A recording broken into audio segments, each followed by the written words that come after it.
Aaron Judge has been the best player in baseball for at least the last 2 to 3 years, but this year it feels like he's on a different level. He's hitting over 400. His on-base percentage is hovering around 50%. He leads all of baseball in home runs. Again, he is the first player to reach 4 WAR, and no other player in the league has yet to eclipse 3 WAR. Aaron Judge has found a new level of dominance with his offensive game this year, and he's back in his natural position in right field, where he is one of the better defenders at the position.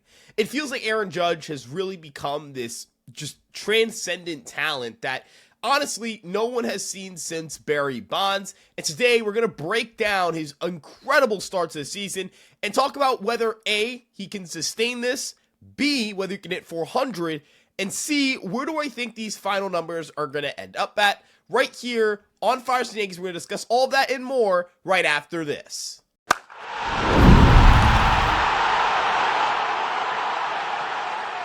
Hello everyone, I'm your host Ryan Garcia. This is Fireside Yankees. The New York Yankees enter this lovely Thursday morning 25-18. They have a 3.5 game lead in the American League East. There is no one in the American League East currently who has a record at or above, above 500. The Toronto Blue Jays are at 500 at 21-21. And right now, the Yankees look like they're in a good position in the division, but a huge reason for that is Aaron Judge, who is the AL leader, or not the AL leader, the MLB leader in all of the categories I'm about to list off. He leads baseball in wins above replacement at 4 on Fangraphs. He's number 1. He leads baseball in home runs. He's tied for the lead with 15. He has 41 RBIs, again, the most in baseball. His 412 average is the highest in baseball, 497 OBP, 782 slugging, 252 WRC plus. When you look at his OPS, his 1.279 OPS is, again, tops in baseball. There is no one in the sport who has put up the numbers that this guy has put up this season. He has been the best player in baseball this year, and this is after coming off a year last year where he had the greatest offensive season from a right-handed hitter in the integration era. So Judge has found a way to be even better than he was last year. Last year, Aaron Judge had a 218 WRC plus. He slashed 322, 458, 701, and he had 58 home runs with some shaky defense in center field. This year, Aaron Judge is a positive defensive right fielder, and he's got a 412 average. He's hitting nearly 100 points higher than he was last year. His on-base percentage is up to 497. He's up by roughly 40 points from last year, and his slugging percentage is up by 81 points to 782, with his rated runs created plus, that's WRC plus, up from 218 to 252. So Aaron Judge went from 118% better than the league average to 152% better than the league average hitter. The underlying data is better. He's barreling the ball as much as he did last year. He's making more contact than he did last year in terms of his strikeout rate. His strikeout rate of 21.5% is the lowest of his career. After last year, he had the lowest strikeout rate of his career at 24.3%. Now, Aaron Judge is just on a different level. Like, Aaron Judge is just that good. Like, he's that good. He's whatever you picture in your head as like special or all-time great. Like, Aaron Judge is that, and he has been that this season. I'm honestly stunned that he has found a way to reach a new height offensively, that he's found a way to get even better from last year. In my head, it was, all right, last year was his peak. He would never be any better than he was last year. And from this point forward, every other Aaron Judge season could still be great, but it will be worse than his 2024 season. That has not been the case thus far. And it's interesting because I think in 2022, I felt the same way. Aaron Judge, I thought, had what would be his best season ever, and that at no point in his career would he ever match or surpass his offensive production from the 2022 season, just for him to do it in 2024. So is he getting better once again? That might be the case because his quality of contact has improved from last year. His expected weight on base average has improved from last year. Again, we talk about the strikeout rate. It is better than last year. His zone contact rate is better than last year. Is he still whiffing a lot? Yes, and Aaron Judge is always going to whiff a lot. That's just Aaron Judge. It's what he is. It's part of his game. But it feels like he's doing a much better job of generating contact that will result in base hits. He's not pulling the ball in the air as much, which I kind of wasn't really sure would work for him. I wasn't sure if being a guy who could live off of not being able to pull the ball in the air consistently, like whether that would work for him, but it has. He is killing fastballs, and while he's getting fewer fastballs than he did last year, he's having more offensive success. And one of the reasons for that is because he's not putting himself into strike counts. I think a lot of people will mention, well, if you execute a slider on, if you throw a perfect slider, Aaron Judge, you can strike him out. And like, yeah, if you throw a perfect slider to Aaron Judge on 2 strikes, yes, you could strike him out. But if you throw a perfect slider to any batter in baseball, if you throw a perfect slider to Barry Bonds with 2 strikes, perfectly placed from a left-handed pitcher, right on the right outside the zone, not anywhere in the zone where damage could be done, but in a part of the zone where you can anticipate a guy would swing, yes, Barry Bonds would strike out on those pitches as well. Just like Aaron Judge will strike out on those pitches, because it is impossible to find a hitter in baseball who won't succumb to that issue. Maybe it's a guy like Luis Ariz who won't strike out, but the ending of that at bat will be a negative. They will record an out. They will not do damage on contact. They will not put themselves in a position to get on base. And when they do, it is considered a rarity, kind of a lucky situation, like a damn, you got out of that one. You just found a way to get out of it. You just found a way to, bloop it over an infield or whatever it may be. This year, we're seeing Aaron Judge do special things offensively. You could argue he should have 16 home runs. I'll never get over how terrible of a call that was in Tampa, where the umpires get a film review. They see that the ball is fair, and they still don't call it a home run. But as it pertains to Aaron Judge, again, I mean, he is just doing things we have not seen a hitter do really ever. And if you look back at his last, since 2023, so this is not his 4th full season because he has not completed the 2025 season, but it is his 4th season since, and he has a 207 WRC plus since 2022. It is by far the best in baseball. He's slashing 315, 439, 685. He has 31 wins above replacement. That's the most in baseball over that stretch. He has 172 home runs. Again, the most in baseball over that stretch. He is basically what is a 3 1/4 year run where he has been a 31 WAR player. Like, that is insane. I mean, there are a lot of good players who ended up being 30 WAR players. Paul O'Neill ended with around 40 wins above replacement. Brett Gardner ended with around 35 to 40 wins above replacement. This is insane. Like, he's having basically the production of a Brett Gardner or Paul O'Neill in the span of 4 years. Like, when Aaron Judge is done with his 2025 season, he'll likely cross the 60 WAR threshold if healthy. He'll likely reach 350 home runs. He might put himself in position to reach the 400 home run threshold next year. Like, that's insanity. That's insane. And mind you, this is in a 4-year run where he has had a lengthy IL stint. In fact, he had 2 IL stints in 2023, neither of which were due to being quote-unquote injury prone. They were freak accidents. One of them, a slide in which he kind of gets caught underneath himself and he hurts himself, and then crashing into a wall in right field in Dodger Stadium in LA. Like, those are 2 things that you can't really predict a hitter to do. Those are not 2 things you can sit back and say, well, of course an injury prone player is going to break their toe on concrete in right field. That doesn't make much sense, does it? But Aaron Judge moving back to right field, I think, will help his WAR a little bit because his defensive numbers in center field were really not good. But ultimately, I don't think Aaron Judge cares about that. I think he just cares about putting himself in the best position to win baseball games and helping his team as much as he can.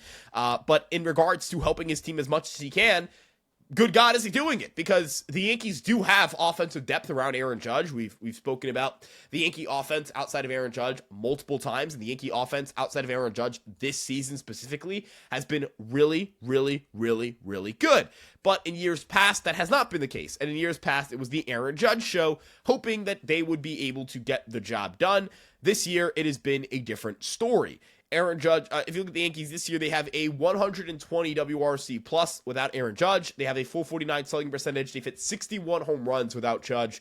That is incredible. And if you look at this season, the Yankees have their most home runs ever through 43 games of the season with 76.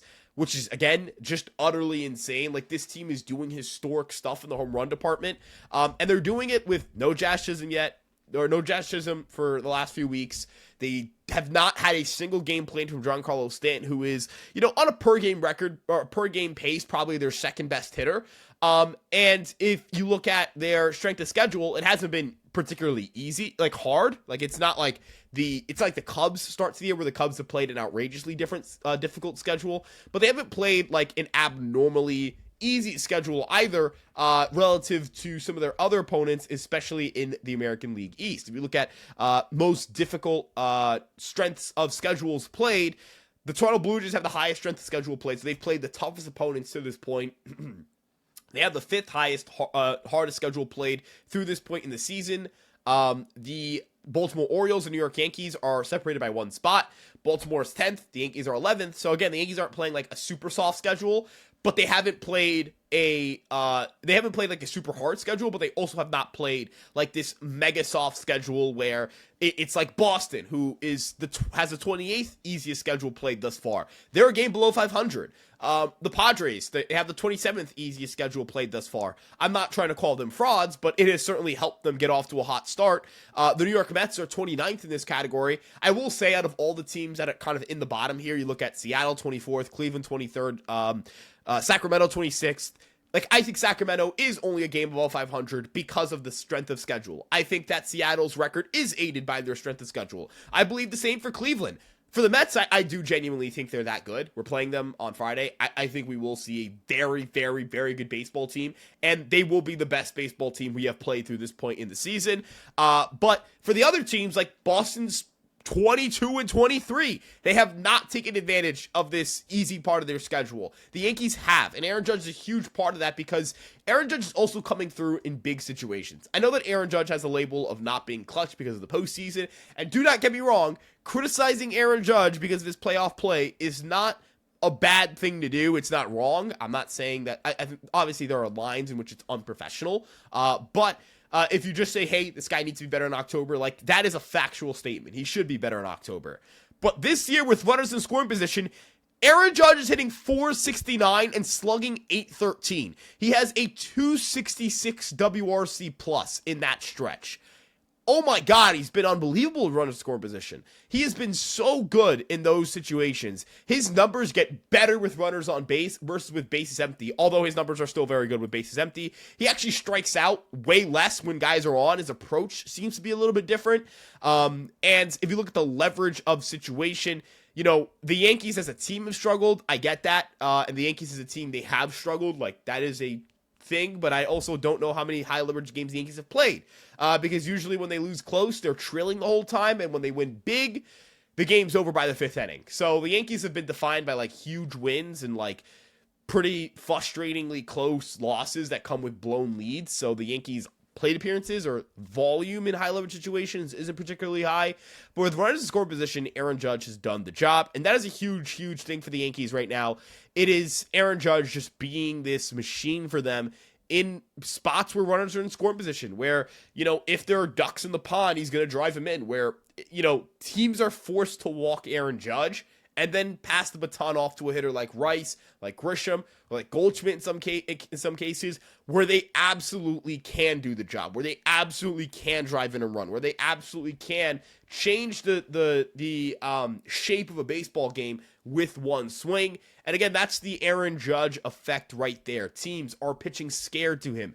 Teams are incapable of being confident pitching to him. And the depth of lineup has put teams in such a bad spot when they choose to walk Aaron Judge. When teams choose to walk Aaron Judge, they put a runner on base, maybe a runner on first, with a runner already on second, for a guy like Ben Rice, a guy like Trent Grisham, a guy like Paul Goldschmidt, even like a resurgent Cody Bellinger, and then they get punished. And then that becomes a big inning. Relievers can no longer say, I'm not going to pitch to Aaron Judge. Starters can no longer go, I'm just going to pitch on Aaron Judge. Because there are actual guys in the offense who can support Aaron Judge and do a damn job. And that's such a big difference from what we've seen in recent seasons. So, again, I'm not sitting here and telling you this New York Yankees team is 100% going to win the World Series this year. That this Yankee team is going to win 100-something games, the fairy tale ride, it's, already start counting, start looking ahead towards your 2025 AL East champions with, a number one seed in the AL. I'm not trying to make this convoluted point about the Yankees being an outright special team already. But if they continue to do these kinds of things, yes, you're going to look at this team in a much different fashion than you look at last year's team even. You look at the year before, where you look at it and say, hey, 1 through 9, they have good at-bats. Now, they do need a third baseman still. They need some bullpen support. Those are two things I think the Yankees need to directly address.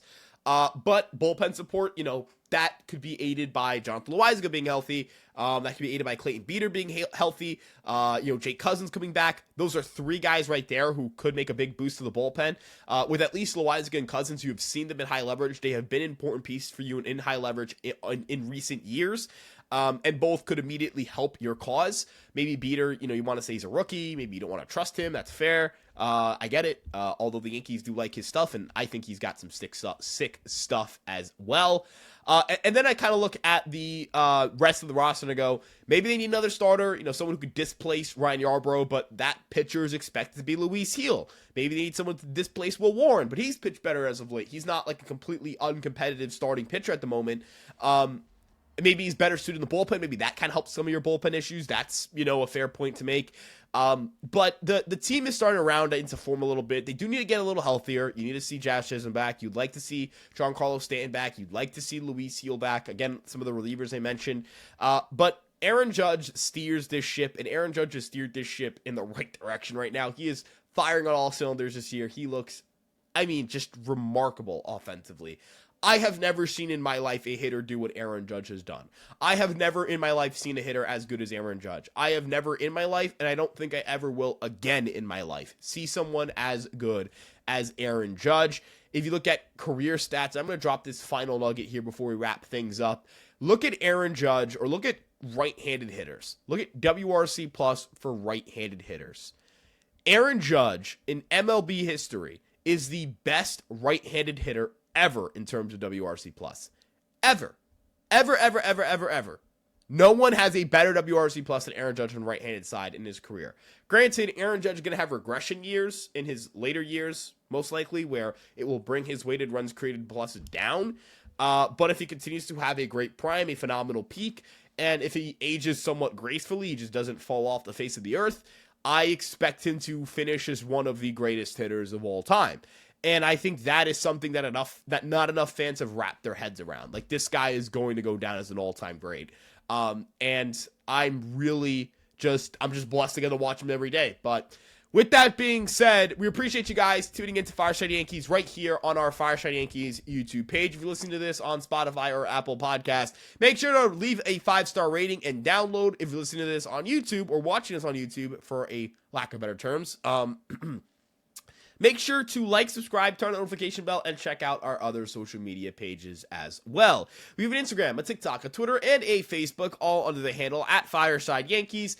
And you can check out EmpireSportsMedia.com for written coverage on all of your favorite New York sports teams, including and especially your New York Yankees. Thank you again so much for tuning in, and we'll see you guys in the next one. Peace out, everybody. Let's go, Yankees, and we'll see you in the next one.